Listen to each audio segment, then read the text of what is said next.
Olá pessoal, tudo bem? Hoje a gente vai continuar nossa viagem aqui no mundo da genética para entender como é que surgem as heranças, como é que a sua árvore genealógica funciona, como é que a gente olha a sua árvore de família e entende de onde veio as características que você tem. Então a gente vai trabalhar vários das mesmas habilidades que a gente viu na última aula, trabalhando muito com as leis de Mendel. Por enquanto a gente está na primeira lei ainda, mas a gente vai aprender a construir e analisar os heredogramas, que são as árvores genealógicas. Mas, como eu mostrei para vocês na semana passada, a gente vai precisar de um tanto de matemática para entender essa ideia e entender essas descendências. Na semana passada eu passei um probleminha para vocês e eu vi que ele ia ficar muito complicado para colocar num vídeo pequeno no formulário.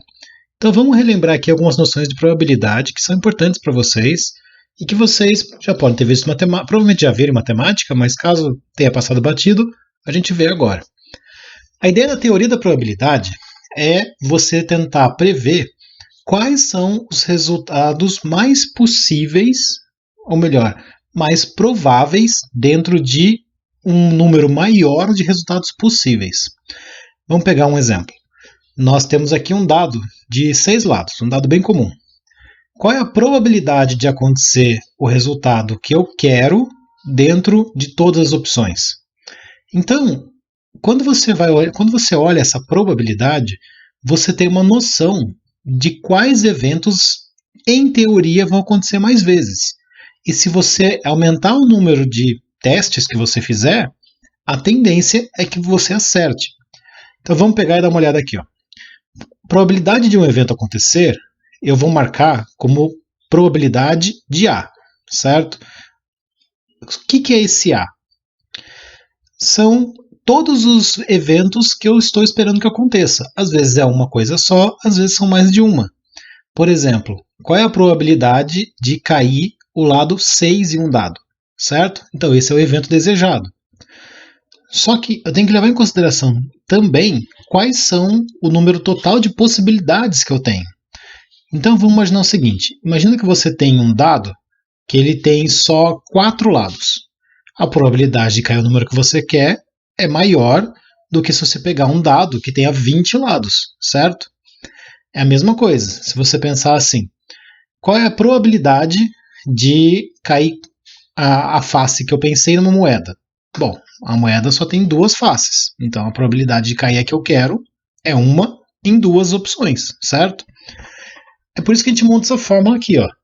Probabilidade de A é igual a o número de eventos que eu aceito como sucesso sobre o total de eventos possíveis, tá? No caso do dado 6 lados, o evento que eu quero é a face 6, beleza. Então eu vou colocar um número só, certo? Não é para colocar o número 6. Eu tenho um evento que eu aceito. Quais são os possíveis, que vai ser o espaço amostral que eu tenho? Bom, pode cair o número 1, pode cair o número 2, número 3, número 4, número 5, número 6. São 6 opções diferentes, certo? Portanto, a probabilidade de cair o lado que eu quero é uma chance em 6. Deu para entender? Então, quanto maior o número de opções, menor a probabilidade. Quanto maior o número de eventos que eu aceito, maior a probabilidade. Então agora vai ser a sua vez. Pausa o vídeo e tenta responder essa questão que está aqui. Qual é a probabilidade de cair um número par num dado de 6 lados? Pausa o vídeo e tenta fazer aí numa folhinha. Eu espero aqui.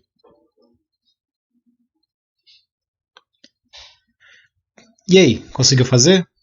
Você chegou na resposta meio? Deveria ser, certo? Como é que eu sei isso? Vamos olhar. Bom, eu quero a probabilidade de sair par, certo? Quais são os meus números possíveis?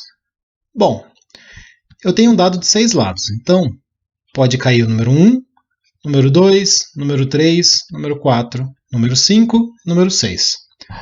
Quais desses são pares? 1, 2, 3 números são pares. Então, eu tenho 3 eventos que eu aceito, beleza? Qual é o número total de eventos que eu posso ter? Bom, pode cair esse. Então, eu tenho 6 eventos possíveis. 3 dividido por 6, se eu simplificar, é meio. Tá? Então, a chance de cair um número par num dado de 6 lados é de 50%, que é a mesma coisa que meio. Beleza?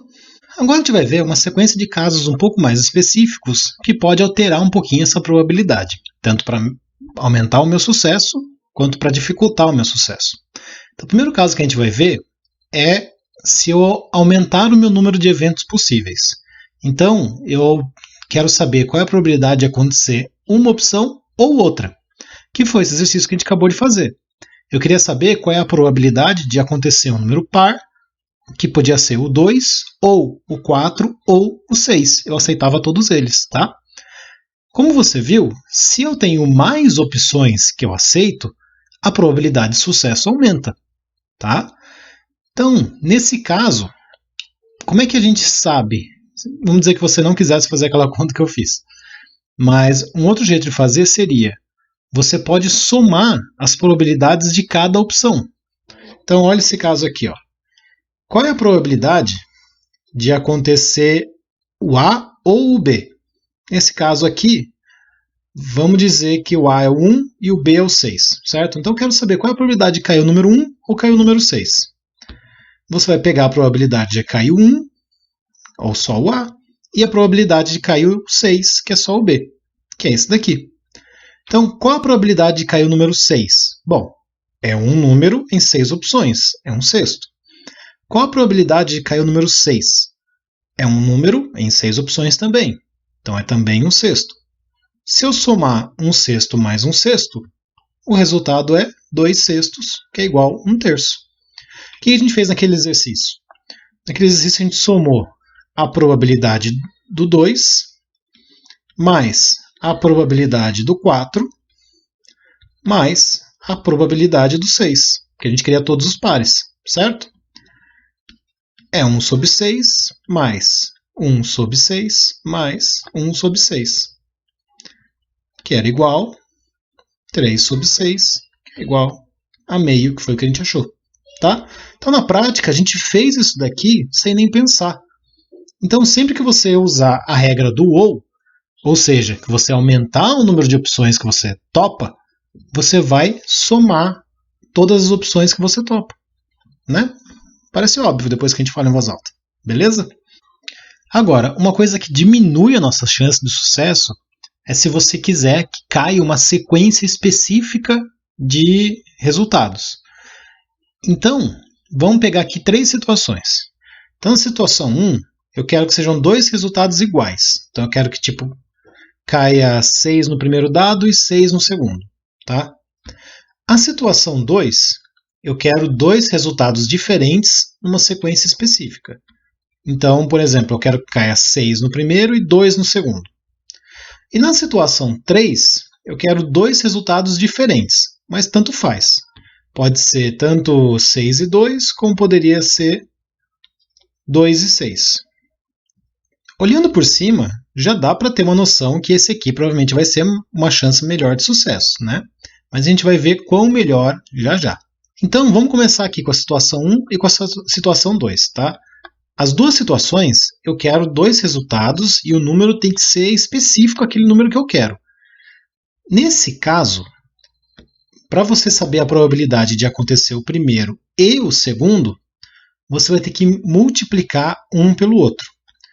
Então, vamos dizer que seja aquele primeiro caso. Eu quero saber a probabilidade de cair 6 no primeiro e 6 no segundo. Qual é a probabilidade de cair o 6?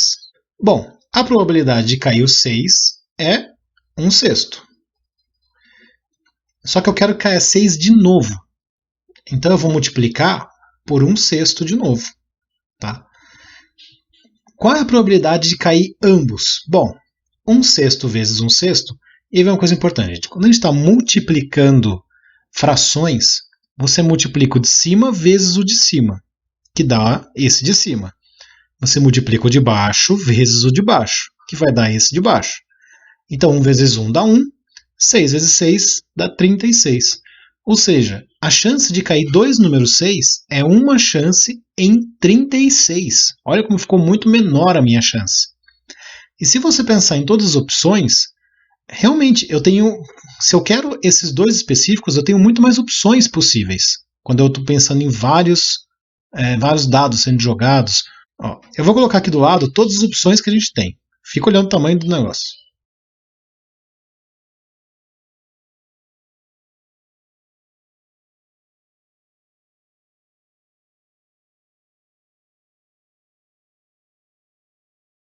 Pronto. Olha que belezinha de várias opções que eu tenho. Pode cair o número 1 no primeiro e 1 no segundo, 1 no primeiro e 2 no segundo, 2 no primeiro e 2 no segundo. Enfim, tem muita opção, certo? E nesse caso eu estou falando de uma só. Então, de todas essas 36 opções, eu quero só essa opção aqui. É lógico que a probabilidade vai ser menor. E se a gente quiser dois números diferentes, mas na mesma sequência? Vai dar um resultado parecido. Porque, vamos dizer, eu quero 5 no primeiro e 5 no segundo. De todas essas opções, você pode procurar aqui, eu tenho uma opção só que cai um 5 no primeiro dado e 2 no segundo, que é essa aqui. Então, vai ser a mesma coisa. Uma chance em 6, porque eu quero saber qual é a chance de cair o 5, né? Probabilidade de cair o número 5 num dado de 6 lados é o 5, uma face, em 6 opções. A probabilidade de cair o 2 é uma face em 6 opções. Multiplica um pelo outro, uma chance em 36 também. Fica um pouquinho melhor se você decidir que a sequência não importa. Tá? Eu quero que tenha um 5 e tenha um 2. Tanto faz se é o 5 primeiro ou o 2 primeiro. Se eu aceitar os dois, então a probabilidade de 5 e 2 ou de 2 em 2, aí eu vou somar as duas, a probabilidade de cada evento. Então eu vou somar a probabilidade desse evento, dessa opção, e eu vou somar a probabilidade da outra. Ou seja, 1 sobre 36 mais 1 sobre 36. Eu não tenho duas opções que eu quero, que eu topo, em 36 possíveis, que é esse caso aqui. Ó. Eu aceito esse e eu também aceito esse. Então são duas opções dentro de 36 opções que são plausíveis. 2 sobre 36, simplificando, é uma chance em 18. Tá? E a probabilidade disso aqui em porcentagem deve ser horrível de calcular. Então eu tenho essas três opções. Se eu quero dois iguais, calcula a probabilidade do primeiro acontecer, depois a probabilidade do segundo acontecer e multiplica eles. Tá? É isso que os professores de matemática chamam de regra do E e regra do OU. Sempre que a probabilidade é E, eu quero que aconteça A e B, eu vou multiplicar a probabilidade do A pela probabilidade do B. Sempre que eu quero ou, então é A ou B, eu vou somar a probabilidade do A com a probabilidade do B. Tá? Basicamente é isso que você tem que lembrar. Esses são os pontos mais importantes.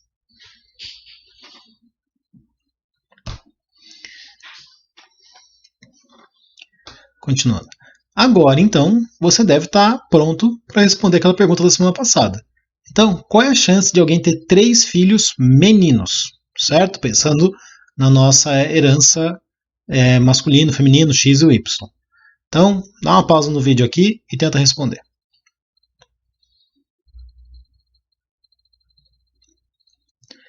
Portanto, eu tenho um resultado que eu quero, que é o A, em 8 resultados possíveis, que é o S. Tudo bem? O que isso significa? Isso quer dizer que com certeza ninguém vai ter meninos? Não. Quer dizer que, pensando numa população, eu espero que, em média, um casal a cada 8 casais que tenham 3 crianças tenha um trio de meninos. Assim como eu espero que um casal a cada 8 tenha um trio de meninas e um casal de cada 8 tenha cada uma dessas possíveis sequências. Tá? Beleza, tivemos uma baita aula de matemática. Que legal. Agora, para que serve isso e por que eu estou falando sobre isso? Porque a gente vai usar a teoria da probabilidade para tentar prever os possíveis resultados de um evento hereditário. Então, a gente pode usar a probabilidade para saber quais gametas alguém vai gerar, com que frequência cada gameta surge, quais são os genótipos que um casal pode ter, com que frequência esses genótipos aparecem, qual a chance de um descendente ser dominante ou recessivo, qual a chance do descendente ser menino ou menina, tá? Então vamos começar com algumas premissas importantes. Se for uma característica que é definida por um único gene, e até agora a gente está falando só de características que um gene cuida de tudo, nós temos a maioria dos organismos que a gente trabalha em heredograma sendo organismos diploides, ou seja, você tem duas cópias do DNA, certo? Então, a gente espera que você só saiba fazer dois gametas diferentes. Porque se você tem duas cópias do DNA e você manda uma cópia para os seus descendentes, ou você manda a cópia 1, ou você manda a cópia 2. Então, o meu S seria 2, e o meu número desejado seria aquele que eu quero ver se desceu. Agora, eu vou mandar, com certeza, 50% dos meus cromossomos, que é a cópia que eu ganhei do meu pai, e 50% que é a cópia que eu ganhei da minha mãe. Isso não quer dizer que eu vou mandar duas cópias diferentes, porque nós temos dois tipos de pessoa. Nós temos as pessoas que a gente tem os alelos iguais. Então, às vezes, o meu pai me mandou o alelo de olho preto e a minha mãe também. Ou meu pai mandou o alelo olho azul e a minha mãe também. Então, se eu tenho os dois alelos iguais, por mais que eu mande ou do meu pai ou da minha mãe, o resultado é fazer um tipo de gameta só. Por isso que a gente chama essas pessoas de homozigoto, porque ele só faz um tipo de bebê, que é o zigoto, tá? É por isso que a gente fala que você é homozigoto, tanto se você for homozigoto dominante, porque às vezes você tem os dois alelos dominantes iguais, você também é um homozigoto se você tiver os dois recessivos. Então você pode você pode ter os dois alelos iguais para o recessivo também, tá? Quando que alguém vai ter dois diferentes? Quando for o que a gente chama de heterozigoto. O que é ser heterozigoto? Quer dizer que você tem um cromossomo com alelo dominante e um cromossomo com alelo recessivo. Se você tem dois cromossomos diferentes, agora você consegue fazer dois filhos diferentes. 50% dos seus filhos vão ter o alelo dominante e 50% dos seus filhos vão receber o alelo recessivo. Ou você pode também dizer que cada filho tem 50% de chance de ganhar o dominante ou 50% de chance de ganhar o recessivo. E como é que a gente estuda esse negócio de filho? Bom, a gente usa uma coisa chamada genealogia, que é basicamente um quebra-cabeça de possíveis descendentes, tá? É quase um sudoku. Para estudar, a gente vai usar uma coisinha chamada heredograma, que é a nossa árvore genealógica, que você já deve ter visto em filme do Harry Potter e por aí, tá? O que é uma árvore genealógica? É um esquema, é um diagrama, é você escolher uma característica e estudar como é que essa característica desce, tá? Existem árvores genealógicas com mais de uma característica, mas a gente vai ver isso depois com calma. Por enquanto, vamos imaginar que a gente está estudando uma árvore genealógica, está estudando uma família, e a gente está querendo ver como uma característica desce. Normalmente a gente faz isso para estudar doenças, porque você, sabendo que existe um histórico de doença na família, você quer saber qual é a probabilidade daquela pessoa ter o alelo doente e passar isso para os seus descendentes, tá? E o fato desse alelo doente existir, você não pode ter certeza se esse alelo é dominante ou recessivo. Então tem um truque aqui para a gente descobrir que eu já mostro, tá? Mas como é que esse esquema funciona? Bom, esse esquema ele é baseado numa premissa simples. A gente vai usar figuras para poder representar as pessoas e a gente vai usar linhas para mostrar qual que é a relação entre uma pessoa e outra. Então, esse aqui é um exemplo. Ó, repare, parece um monte de bolinha, mas vamos seguir isso daqui. Ó. Então, cada figura é uma pessoa. Então, essa bola é uma pessoa, esse quadrado é uma pessoa, esse também, esse também, esse também. Tá? As linhas representam que tem uma relação entre duas pessoas. Então, essa linha ela representa que a pessoa 1 e a pessoa 2 tiveram cruzamentos e geraram descendentes. Então, esses cruzamentos geraram as pessoas 4, 5 e 6. Você vai pegar, provavelmente, umas árvores genealógicas bem conservadoras que mostra que essas linhas significam casamento. Mas isso não... Vamos ser biólogo, tá? Isso aqui quer dizer cruzamento. Entre outras coisas, porque a gente vai poder fazer isso aqui com bicho também, e bicho não casa, tá? Então, essas linhas representam cruzamentos. Como é que você representa o descendente? Você vai fazer uma linha para baixo e você vai colocar a linha aqui em cima. Então, esses dois geraram o 5, geraram o 4, geraram o 6, tá? Em geral, a gente coloca o mais velho na esquerda e vai fazendo uma ordem de nascimento. Então, esse aqui seria o 4 seria o mais velho, o 5 seria o filho do meio, o 6 seria o caçula, tá? Você vai continuando fazendo isso. Então, esse mais velho aqui, esse 4, ele casou com a pessoa 3. Teve um filho, que é a pessoa 8. Essa pessoa caçula, ela teve um cruzamento com a pessoa 7, que teve um descendente que é a pessoa 9. Tá? Então, é isso, gente.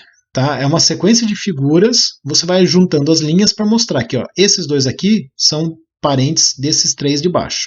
Esse aqui resolveu ter uma relação com esse e nasceu esse.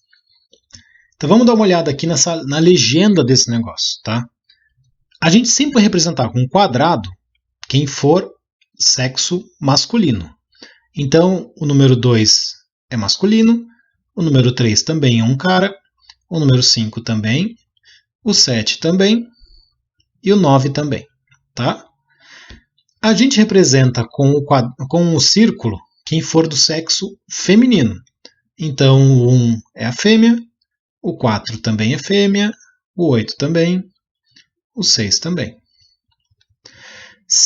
Às vezes, você tem só um relato de alguém. Então, você tem uma pessoa, você sabe que um avô teve outra criança, mas não sabe o sexo. Então, a gente coloca um losango, tá? Quando a gente coloca a linha, que eu falei aqui, ó, é um casamento ou um cruzamento, tá? Vamos ser um pouquinho mais moderninho e falar cruzamento. Tá? Na minha escola só falava casamento e às vezes eu vou deixar escapar, não repara não. Então essa linha representa cruzamentos. É muito importante, às vezes, a gente marcar quando a gente tem um cruzamento consanguíneo, que é irmão com irmã. Tá? Então a gente coloca 2 linhas aqui. Agora, o mais importante do heredograma, ou da árvore genealógica, é você ver os indivíduos que estão marcados com a característica que me interessa. Que às vezes é um círculo todo escuro, às vezes é só uns traços aqui. Tá? Então, por que isso é importante? Porque esse é o cara que eu vou estudar, esse é o cara que eu quero saber. Tá? Então, às vezes eu tenho um filho que tem essa característica, então eu vou colocar aqui, vou pintar esse quadradinho.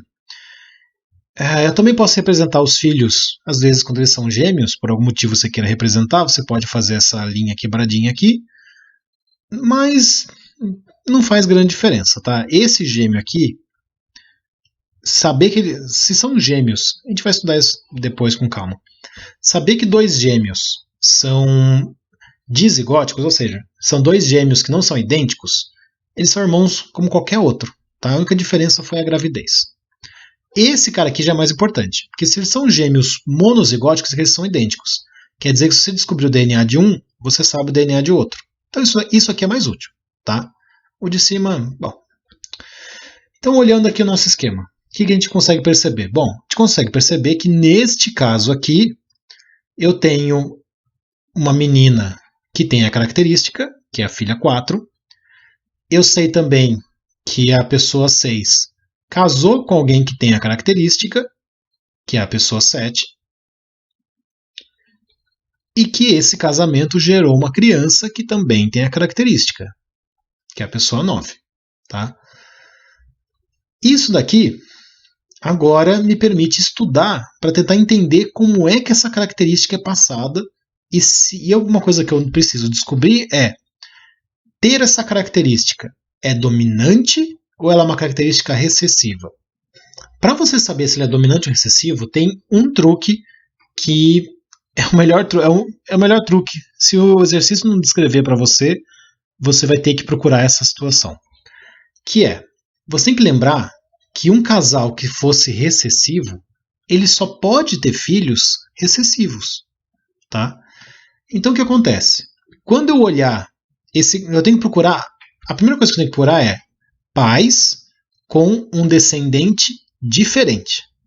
Então você vai procurar um casal que seja totalmente os dois com a característica e o filho não tenha, ou você vai procurar um casal que os dois não tenham e o filho tenha. Ou seja, você vai ter que ter um casal que eles têm um fenótipo e o filho tem outro, ou filha, tá? Por que isso? Porque o fenótipo dos pais, ele sempre vai ser o dominante. Por que isso? Vamos imaginar que fosse um casal recessivo, tá? Então esses dois caras, esse rapaz e essa moça, tiveram uma filha. Se eles fossem recessivos, então azinho, azinho, a criança só poderia ser idêntica a eles. Então isso não pode ser verdade.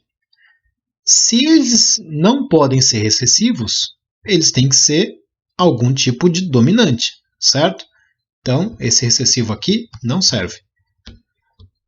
Só que eles também não pode ter nenhum deles que seja completamente dominante.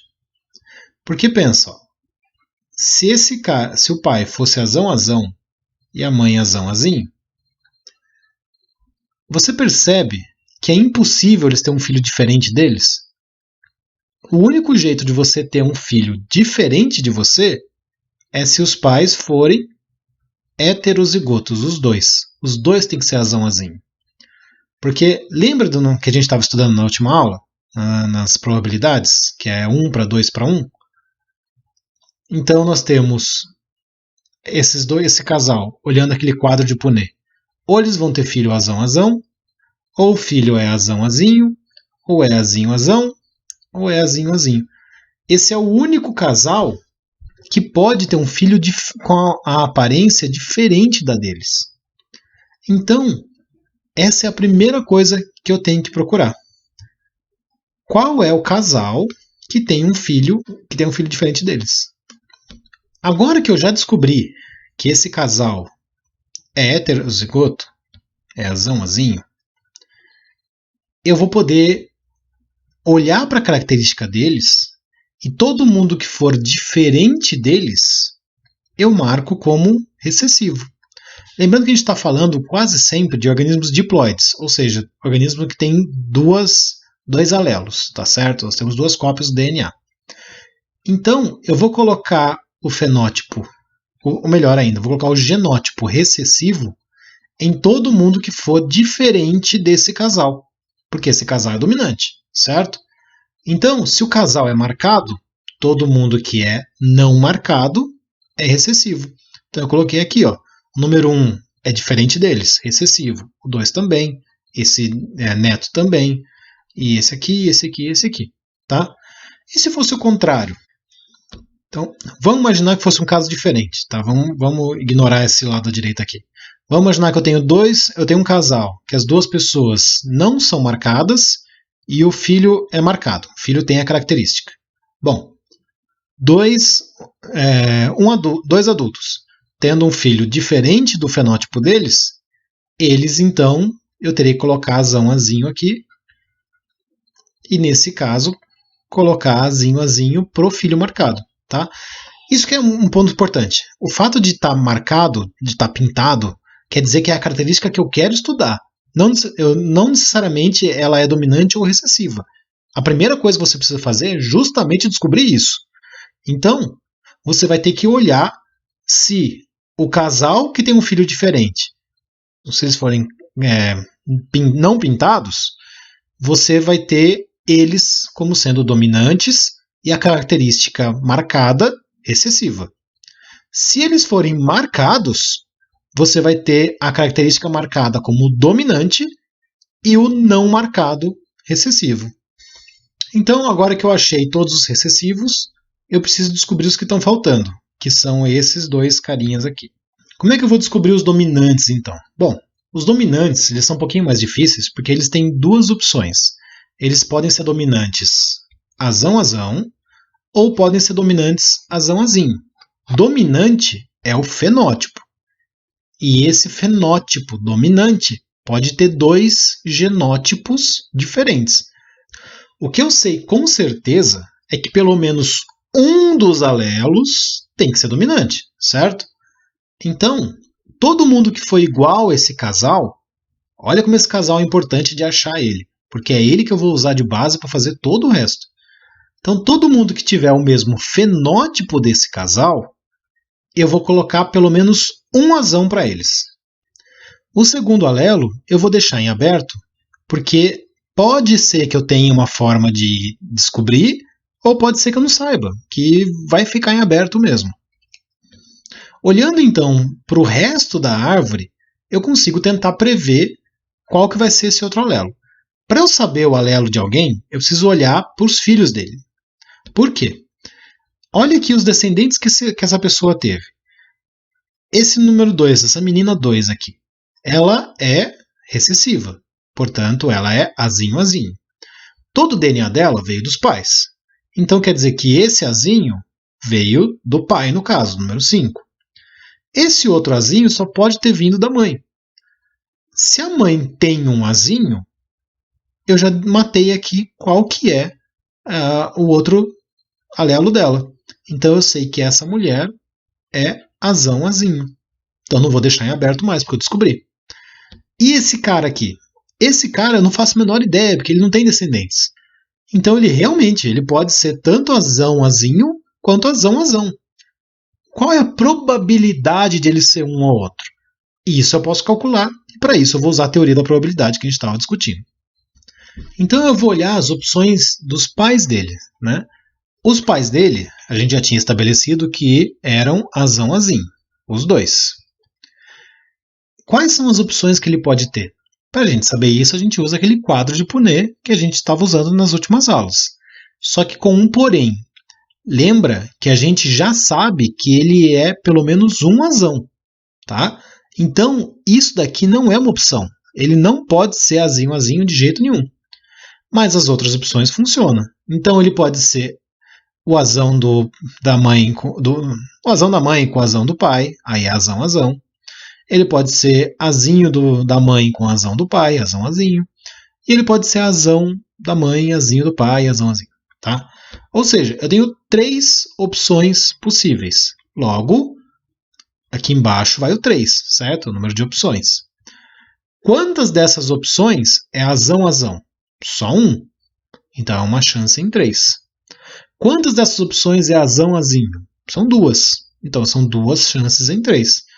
A chance dele ser azão, então, é 33%. A chance dele ser azão, azinho, 66%. Quer dizer que eu posso afirmar se ele é um ou outro? Não.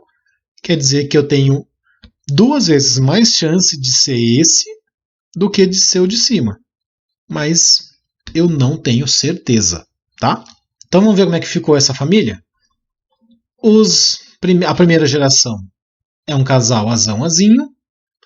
Esse casal azão-azinho teve uma filha azinho-azinho, que casou ou que teve um cruzamento com um homem azinho-azinho, tiveram um bebê azinho-azinho. Recessivos todos eles. Eles também tiveram um filho do meio, que tem uma probabilidade maior de ser azão-azinho, mas ele pode muito bem ser azão-azão, eu não tenho como saber. E eles também tiveram uma filha caçula, que eu sei que ela é azão-azinho, porque ela casou com uma pessoa recessiva, teve um cruzamento com uma pessoa recessiva. Não é difícil tirar esse negócio do casamento na cabeça? E ela teve descendentes, que são 2 meninas azinho-azinho, tá? É assim que a gente estuda a árvore de família, gente. E dá para fazer vários quebra-cabeças com isso. Então, para a gente terminar, vou colocar aqui um quebra-cabeça para vocês. Vamos tentar resolver esse quebra-cabeça aqui? Então, pausa o vídeo e tenta resolver esse exercício aqui. Faz um rascunho no guardanapo, na mão, não importa. Pausa o vídeo e tenta resolver esse negócio aqui, que daí eu já resolvo com vocês. Vai lá. E aí, terminou o seu rascunho? Vamos ver se bate? Primeiro, casal que eu tenho que encontrar. É um casal que tenha filhos diferentes. Esse casal aqui não é idêntico. Esse casal aqui também não é idêntico. Esse casal igual, com filho diferente.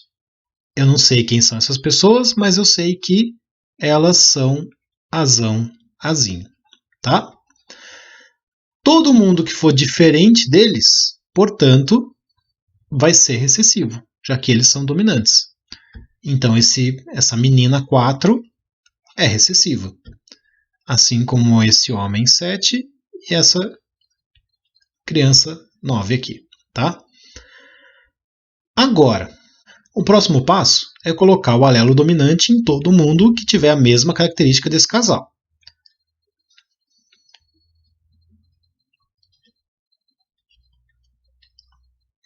Depois disso, vamos ver quais dessas pessoas eu consigo prever qual é o genótipo olhando da onde ela veio e se ela fez algum descendente. Então vamos olhar aqui, ó. Esse pessoa número 5 não teve nenhum filho, então eu não tenho como saber qual é a outra característica dela, tá? Essa pessoa número 6, ela teve um filho. E esse filho, ele é recessivo. Um dos recessivos ele ganhou do pai, mas o outro só pode ter vindo da mãe. Então eu sei o genótipo dela, é azão azinho. Esse caso aqui é um pouquinho diferente. Essa pessoa aqui não tem descendentes, mas a mãe dela não é dominante. Ela tem uma mãe que é recessiva. Então, essa mãe só é capaz de mandar azinho. Portanto, eu tenho certeza que essa pessoa é azão azinho. Quem que eu não consigo calcular? Eu não consigo calcular esse daqui, porque eu sei que mandou um azão. Esse gene, esse alelo, então, não foi para ninguém ainda. Então, não sei quais opções que tem aqui. Eu sei que pode ser azão e eu sei que pode ser azão azinho.